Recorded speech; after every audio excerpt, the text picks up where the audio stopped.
अच्छा मैम, क्या आप हमारे साथ शेयर करना चाहेंगी वो पहला लफ्ज़ जो हमारे मोहतरम करीम साहब ने आपको बोला था? बस कुछ नहीं बोला था। अपने दोस्त के साथ एक छोटी सी पर्ची भेजी थी जिसमें फ़ोन नंबर था और आई लव यू लिखा था। सवाल ये है कि आजकल की जो मोहब्बत है, लड़के 5 मिनट की मोहब्बत के बाद कह रहे होते हैं कि जानू हम कब्रें साथ बनाएंगे। कोई ऐसा काम कि जिसके पैसे भी मिले और ना करूं। और मेरे हस्बैंड की मोहब्बत इतनी थी कि वो सिर्फ मेरे घर के नीचे आते थे, अपना फेस दिखाते थे, 15 मिनट खड़े होते तो चले जाते थे। क्या बात है। मुझे सिर्फ ये पता था कि उसका टाइम है। वेलकम बैक नाजरीन, आप देख रहे हैं NFA न्यूज़ पॉइंट। मैं हूं आपका मेज़बान यूनुस बुलानी। शो में एक बार फिर से खुशामदीद। हमारे साथ मौजूद हैं मोहतरमा हिना करीम साहिबा। प्रोग्राम में टाइम हुआ है अब थोड़े से सवालात का, और मोहतरमा क्विक जवाब दीजिएगा। ऐसा कौन सा काम है जिसके आपको पैसे भी मिलें और आप ना करें? कोई ऐसा काम कि जिसके पैसे भी मिले और ना करूं। ऐसा काम बनता तो नहीं है, खैर कोई बनता तो नहीं है, कुछ समझ में तो नहीं है, लेकिन जो जायज़ काम है, जो सही काम है, वो काम कर सकते हैं। देखिए, इसकी मैं एक मिसाल दूं आपको छोटी सी। शायद मेरे वो क्लाइंट देख रहे होंगे इस वक्त। अभी 15 दिन पहले मेरी एक डील फाइनल हुई थी। उन्होंने कहा कि भाई मैं नहीं आऊँगा, मेरा एक वकील आएगा, वो आके सारी चीज़ें आपके साथ, लॉयर आके सब फाइनलाइज कर देगा। 2 दिन के बाद उन्होंने फ़ोन किया कि आपके मैं कमीशन के पैसे आपको दे देता हूँ और मुझे डील नहीं करनी। तो आप ये समझ सकते हैं ये चीज़। मेरे ही कमीशन बनता था 10 लाख रुपए। उन्होंने कहा मैं आपको आपके पैसे भेज देता हूँ। मैं उस चीज़ को एक्सेप्ट ही नहीं करती कि कोई बंदा काम किए बगैर पैसे दे, और मैं लूँ भी ना। ठीक है, उन्होंने कहा, मेरे पास अभी भी कॉल आया ही है कि आपके पैसे मैं इंशाल्लाह संडे को आपको पहुंचा दूंगा, लेकिन उनका पैसे देने का रीज़न क्या है, तो नहीं बनता। नहीं करेंगे, सही हो गया। अच्छा मैम, आपने लव मैरिज की है और माशाल्लाह आपकी लव मैरिज सक्सेसफुल रही। 2 सवाल यहाँ पर मेरे बनते हैं। पहला सवाल तो लाइटली मैं आपसे लूँगा और एक आपकी ज़ाती उस पर है। तो सवाल ये है कि आजकल की जो मोहब्बत है, लड़के 5 मिनट की मोहब्बत के बाद कह रहे होते हैं कि जानू हम कब्रें साथ बनाएंगे, और लड़की 2 साल के बाद भी यही कह रही होती है कि वो यानी यही चूना लगा रही होती है लड़के को कि वो नंबर इसलिए बिज़ी था कि जो है मैं खाला से बात करें। लव मैरिज की, इस बारे में आपका क्या? सर, हमारी लव मैरिज तो बहुत डिफरेंट थी। हमारे टाइम में तो फ़ोन भी नहीं थे। हमारे टाइम में आपको इतनी सी बात कहूँगी कि जब हमारी लव मैरिज हुई तो हमारा ऐसा था कि सिर्फ प्रपोज़ किया था, मैंने एक्सेप्ट किया था, उसके बाद मैंने उस एरिया से घर शिफ्ट कर दिया, और मेरे हस्बैंड की मोहब्बत इतनी थी कि वो सिर्फ मेरे घर के नीचे आते थे, अपना फेस दिखाते थे, 15 मिनट खड़े होते तो चले जाते थे। क्या बात है। मुझे सिर्फ ये पता था कि उसका टाइम ही है।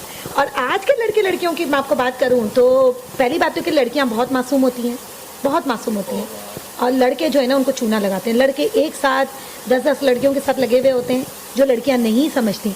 कुछ होंगी, कुछ लड़कियां होंगी जो बहुत खुले दिमाग की हैं, आज़ाद हैं, जिनके माँ बाप उनके ऊपर फोकस नहीं करते। वो लड़कियां होंगी जो एक साथ 4 लड़कों को लेकर चल रही होती हैं। तो अच्छा मैम, क्या आप हमारे साथ शेयर करना चाहेंगी वो पहला लफ्ज़ जो हमारे मोहतरम करीम साहब ने आपको बोला था? बस कुछ नहीं बोला था। अपने दोस्त के साथ एक छोटी सी पर्ची भेजी थी जिसमें फ़ोन नंबर था और आई लव यू लिखा था। और क्योंकि चीज़ें थी सामने, मतलब एक अट्रैक्शन थी, तो वो होता है ना कि फीलिंग थी मेरे पास भी उनके पास भी, तो हमें ये पता था कि मैं और वो हम दोनों पसंद करते। एक सिर्फ एक कहते ना, वो एक छोटी सी पहल की ज़रूरत थी जो उन्होंने कर दी और मैंने एक्सेप्ट कर दी।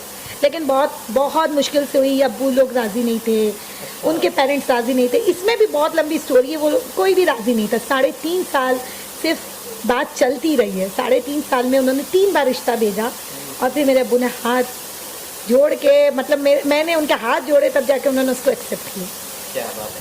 अच्छा मैम, अब वो वाला सवाल मैं आपसे पूछूंगा जो आपसे कह रहा था। आपने लव मैरिज की, 3 साल की स्ट्रगल हुई, आप लोग 20 साल वहाँ पे भी साथ रहे, फिर यूएई मूव हुए, तो इस बारे में क्या लव पे इफ़ेक्ट नहीं पड़ता कि अब आप लोग अलग अलग रह रहे हैं? ऐसी क्या मजबूरी है कि अब वो वहाँ रह रहे हैं, आप यहाँ पे हैं? देखिए, मजबूरी कुछ भी नहीं है। अल्हम्दुलिल्लाह, अल्लाह पाक का शुक्र है कि 0 से स्टार्ट किया था और आज बहुत अच्छी जगह पे। दुआएं हैं माँ बाप की, सास ससुर की, बस बात इतनी सी कि बच्चों के लिए माँ बाप जो भी करते हैं बच्चों के लिए करते हैं। मैं साउथ अफ्रीका से बहुत अच्छा सेटअप अपना छोड़ के आई हूँ, आज भी अफसोस होता है इस बात का। वो सेटअप क्यों छोड़ा? अपनी बेटी के लिए। उसको यहाँ की एजुकेशन दी, क्योंकि वहाँ पे लैंग्वेज जो थी हमारी पोर्चुगीज़ थी। तो शुक्र है बेटी भी अपनी पढ़ाई पे फोकस कर रही है। उसको भी आगे कुछ बनाना है कि वो कम से कम, हम माँ बाप की ये ख्वाहिश है कि वो कुछ बन जाए। और जहाँ तक आपने ये लव की बात की, तो देखिए फ़र्क पड़ता है, बिल्कुल पड़ता है। पहले एक वक्त था, आज से अगर 4 साल बैक चली जाऊँ, मैं 3.5 साल बैक चली जाऊँ, तो मैं और मेरा हस्बैंड कभी एक दूसरे से अलग नहीं हुए। और आज 3.5 साल में मतलब हमारे बीच में एक डिस्टेंस आ गया है। दुबई मूव होने का मकसद ही यही था कि हम एक दूसरे के करीब हैं, क्योंकि साउथ अफ्रीका जाना आना, मैं ट्रैवलिंग करके थक गई थी। मुझे आज भी वो याद है कि मैं जब पाकिस्तान मूव हुई तो 1 साल के अंदर मैंने 6 बार ट्रैवलिंग की, पैक करना, अनपैक करना। और मैंने एयरपोर्ट पे खड़े होकर किसी एक अंकल थे, उनको मैंने कहा सर अब ट्रैवलिंग नहीं होती। और वो कहते हैं ना अल्लाह पाक सुन लेता है, अल्लाह ताला ने सुन ली और वो ट्रैवलिंग ख़त्म हो गई। तो मैं थक गई थी ट्रैवलिंग करके। खैर मोहब्बत है, अल्लाह का शुक्र है, मोहब्बत है। एक आज भी वो वक्त है कि मैं कहीं भी जाती हूँ तो मैं उनको एक वॉइस मैसेज करती हूँ कि मैं जा रही हूँ। हालांकि ज़रूरी नहीं है, वो अपने काम में है, लेकिन मैं उनको इन्फॉर्म करती हूँ ताकि उनको पता चलना चाहिए। अगर रात को 11 बजे मुझे किसी से मिलने जाना है, कोई मेरी मीटिंग है, तो मैं उनको बताती हूँ। सही। और उनको ट्रस्ट है तो मैं यहाँ बैठी हूँ। मैं वही कहूँगी, ट्रस्ट, हस्बैंड वाइफ एक गाड़ी का पहिया नहीं होते, पूरी जिंदगी उन्होंने चलानी है। सही। बच्चे तो कल शादी करके अलग हो जाएंगे। मियाँ बीवी अगर एक दूसरे का भरोसा नहीं करेंगे तो कभी भी ये घर नहीं चल सकता। सही। अच्छा मैम, बचपन की कोई ऐसी बात जिस पे आपको घर से बहुत मार पड़ी हो? बहन भाइयों की लड़ाई है, बहुत लड़ाई है। मेरी बहन के साथ बहुत लड़ाई होती है और वो मिस करते हैं। सही। और अम्मी मारती भी बहुत थी, लेकिन वो मिस करती है। अच्छा, अभी आपसे एक सवाल पूछ रहा हूँ, लेकिन मैं ऑप्शन 2 दे रहा हूँ, उसमें से आपने एक ही चूज करना है। आपकी कोई ऐसी ख्वाहिश, यानी कोई ऐसी पर्सनैलिटी जिससे मिलने का आपको मौका मिले और आप मिलना चाहेंगी? एक तो यूनुस बुलानी जो आपके साथ ही बैठे, और दूसरा भी यूनुस बुलानी है, आप दे सकती हैं। मेरे लिए ये बहुत बड़ी अचीवमेंट है कि आज मैं आपके साथ बैठी हुई हूँ और इंटरव्यू दे रही हूँ। Thank you so much. वैसे मैं दूसरी ऑप्शन दे सकता था, मुझे आप पे ट्रस्ट था, लेकिन मैं कभी रिस्क नहीं लेता। नहीं, मेरे ख्याल में मैंने ऐसे सोचा नहीं। मेरे लिए ये बहुत बड़ी बात है कि कोई मेरी स्टोरी सुन रहा है, मेरी ख्वाहिश थी कि मैंने अपनी स्टोरी पब्लिश करनी है, और आज अल्लाह ताला ने सुनी और मौका दिया, और आपके साथ। Thank you so much ma'am. अच्छा, अभी आपने क्विक जवाब देने हैं और थोड़े से तेज सवाल आते हैं बस। कोई ऐसा जुमला या लफ्ज जिससे आपको बार बार सुनने को भी मिलता हो और आपको एक चिढ़ सी हो ना? औरत ये नहीं कर सकती, औरत वो नहीं कर सकती, औरत ये नहीं कर सकती।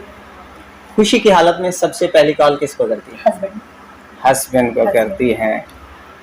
अच्छा, कोई ऐसा कम्प्लीमेंट जो आपको अक्सर मिलता हो आपके बारे में? अट्रैक्टिव हो, पर्सनैलिटी बहुत हाई है और हॉट हूँ। और दैट्स ट्रू। तो अच्छा, ये सियासतदान हैं, इनको कुछ मशवरा देना चाहेंगी? शहबाज शरीफ, इमरान खान, इनमें से आपके लिए कोई मशवरा? नहीं, इसके पॉलिटिशियन के बारे में कुछ नहीं। पॉलिटिक्स के बारे में कुछ भी नहीं। बहुत शुक्रिया ma'am, thank you so much हमें ज्वाइन करने के लिए। नाजरीन, आप देख रहे थे हिना करीम साहिबा का खुसूसी इंटरव्यू हमारे साथ NFA न्यूज़ पॉइंट पर। उम्मीद करते हैं आपको ये प्रोग्राम अच्छा लगा होगा। अच्छा लगा है तो चैनल को सब्सक्राइब करें, वीडियो को दोस्तों के साथ शेयर करें। मिलते हैं इंशाल्लाह नेक्स्ट इंटरेस्टिंग वीडियो के साथ। तब तक के लिए दुआ में याद रखिए। इजाज़त दीजिए। फ़ी अमान अल्लाह। पाकिस्तान जिंदाबाद।